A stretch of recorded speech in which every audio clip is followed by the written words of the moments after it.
প্রিয় দেশবাসী, আসসালামু আলাইকুম। মানুষ মানুষের জন্য একটু সহানুভূতি, একটু সহযোগিতা ফিরিয়ে দিতে পারে একটি মুখের হাসি। আজকে ঢাকায় বহু মানুষ ভাসমানভাবে ঈদ উদযাপন করে।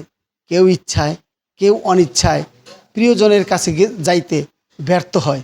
এই অনাথ, অসহায়, ভাসমান মানুষদের মুখে এক মুঠো অন্ন দেওয়ার জন্য এই ঢাকায় আমরা কাউকে খুঁজে পাই না।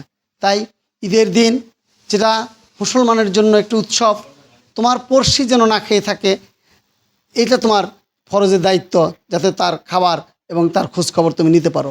তাই আমরা ভাসমান মানুষদের জন্য এই ঈদের দিন, ঈদের পরের দিন আমরা প্রীতিভোজের আয়োজন করতে যাচ্ছি। এই প্রীতিভোজ হবে শাহবাগে, উন্মুক্ত সবার জন্য। যে যেখান থেকে পারেন আমাদেরকে সহযোগিতা করবেন। সকলের সার্বিক সহযোগিতা আমরা কামনা করছি। এই প্রীতিভোজটি যেন সার্থক এবং সফল হয়, সেই দিকে সবাই আমাদের সহযোগিতা করবেন। ইনশাআল্লাহ আমরা সবার মুখে এক মুঠো অন্ন যেন তুলে দিতে পারি, এই আহ্বান রেখে আমি আমার কথা শেষ করছি। আসসালামু আলাইকুম।